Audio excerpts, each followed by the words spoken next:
हम कर रहे थे क्लास 12 फिजिक्स का यूनिट 1 इलेक्ट्रोस्टैटिक्स। तो बच्चों ये है हमारा लेक्चर नंबर 29। हम कर चुके हैं इसके पहले गॉसेस लॉ, उसका प्रूफ भी कर चुके हैं, फिर उस गॉस लॉ से कूलम्ब्स लॉ को भी डिफाइन कर चुके हैं। आज हम करने वाले हैं some important points about the Gauss's law. बच्चों ये आपको कभी नहीं आएगा पेपर में, बट पर अगर आप ये नहीं करोगे तो जो पेपर में आने वाले आर्टिकल है वो नहीं कर पाओगे। ठीक है, तो इनडायरेक्टली ये बहुत इंपॉर्टेंट है, समझे। पेपर में नहीं आएगा, लेकिन इसमें अगर आप इसको नहीं पढ़ोगे तो जो पेपर में आने वाले टॉपिक है वो नहीं कर पाओगे। ठीक है, तो पढ़ लेते हैं। अच्छा, मेरे को इतना बताओ कि गॉसेस लॉ तो हमने पढ़ लिया, उसका प्रूफ भी कर लिया, और प्रूफ के साथ साथ हमने उससे एक और प्रूफ के साथ साथ हमने किसी और एक तो इम्पॉर्टेंट फीचर ये हुआ ना, हम उससे कूलम्ब्स लॉ को डिफाइन कर सकते हैं, तो बच्चे दूसरा अब देखो बाकी और किसके लिए यूज करते हैं बच्चों। हम बाकी जो यूज करते हैं ना वो हम करते हैं जैसे इलेक्ट्रिक फील्ड निकालने के लिए, कुछ सॉलिड सरफेसेस, कुछ वैसे उसके लिए करते हैं यूज।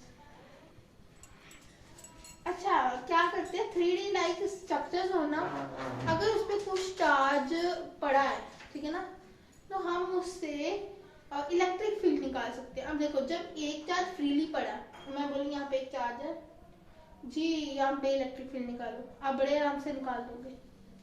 बट वही अगर एक बार बोलो स्फीयर है, एक बॉल है, उस पर कुछ चार्ज दिया मैंने, दैट मीन्स अब उस बॉल पे चार्ज निकालो, बॉल पे इलेक्ट्रिक फील्ड निकालो, तो बच्चे निकाल पाओगे कूलम्ब्स लॉ से? नहीं निकाल पाओगे। You need Gauss's law for that purpose, and these are the applications. तो ये हमारी एप्लीकेशंस है कि इलेक्ट्रिक फील्ड को फाइंड करना 3D स्ट्रक्चर्स पर। ठीक है, जैसे स्फीयर हो गया, सिलेंडर हो गया, not only that means sphere के शेप का कुछ भी हो, सिलेंडर के शेप का कुछ भी हो, उसमें अगर कुछ चार्ज है तो उससे जो इलेक्ट्रिक फील्ड प्रोड्यूस हो रहा है उसको निकाल सकते हैं हम गॉसेस लॉ से। ठीक है, उन्होंने क्या बोला है, Gauss's theorem is applicable only on 3D like spheres. 3D like spheres यानी कि 3D like structures, 3D like geometries like sphere, cylinder etcetera. अब देखो अगर स्फीयर हो तो उस पर भी आप गॉसेस थ्योरम एप्लीकेबल कर सकते हो, लेकिन अगर मैं बोल रेक्टेंगल पर यू कांट टेक इट, तो आप उसमें नहीं कर सकते, रेक्टेंगल में नहीं कर सकते। आप 3D में चीजों को देखो। अरे मेरी बात सुनो, क्या रेक्टेंगल कभी सीधा देखा है आपने? अरे रेक्टेंगल कभी देखा भी है? अरे हमारी 3D में तो ये क्यूबॉइड और क्यूब भी एग्जिस्ट करता है ना। हमारी रियल लाइफ में क्यूबॉइड और क्यूब भी तो एग्जिस्ट करता है, रेक्टेंगल कहाँ पे एग्जिस्ट करता है? कहीं दिखता है आपको? अगर हम टीवी भी देख ले वो भी क्यूबॉइड है ना, उसके आगे वाला रेक्टेंगल है। अगर हम उसे प्लेन में लाके देखें, उसे फिसा दे, चिपका दे, पिचका दे, फिर देखे तो फिर रेक्टेंगल है। अरे वैसे तो वो 3D है ना, 3D लाइक स्पेस, और हमें तो रियल लाइफ में देखना है ना, तो रियल लाइफ में 3D ही होता है, इसलिए 3D पे रखते हैं। ठीक है बच्चों, ये क्लियर हुआ। तो study this we have to draw Gaussian surface. अब इसको स्टडी करने के लिए हमें एक गॉसियन सरफेस ड्रॉ करना पड़ता है।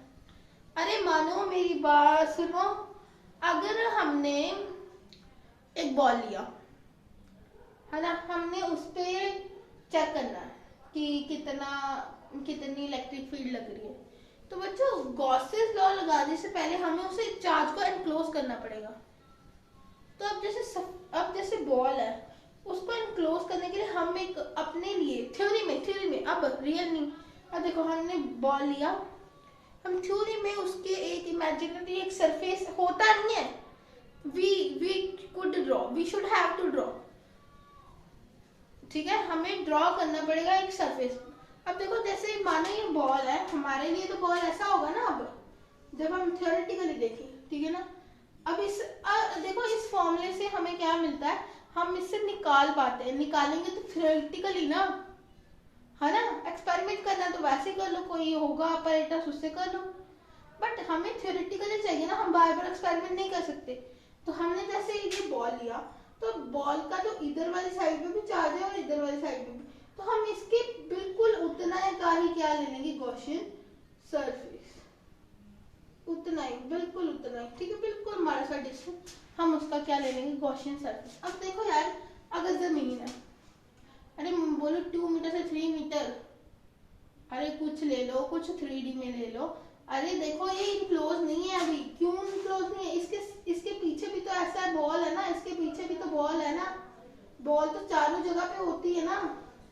अगर बॉल चारों जगह पे होती है, मैं इतना सा हिस्सा ले रहा हूँ, मैंने ब्लैक बोर्ड पे इतना, अगर मान लो यही है ना, तो हम तो इतना सा हिस्सा ले रहे हैं ना, बाकी तो ये इधर को भी तो चार्ज है, इनक्लोज कहाँ है, तो इनक्लोज करने के लिए क्या ड्रॉ कर रहे हैं, गॉसियन सरफेस।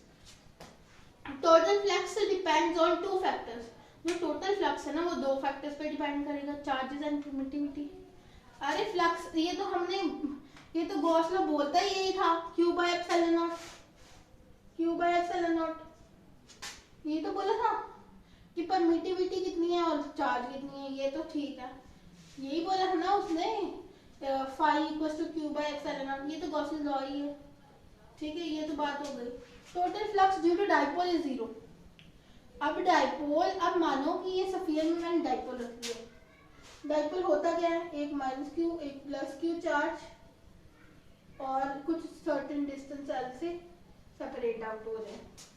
अगर ऐसा है ना, तो इसमें नेट चार्ज कितना इनक्लोज है, माइनस क्यू प्लस क्यू कितना हुआ 0, तो फ्लक्स कितनी होगी 0, क्योंकि यही होता है ना फ्लक्स का फॉर्मूला, यही होता है phi equals to E dot D S equals to Q by epsilon naught, यही होता है phi equals to E integration of E dot D S equals to Q by epsilon naught, यही होता है, ठीक है ना।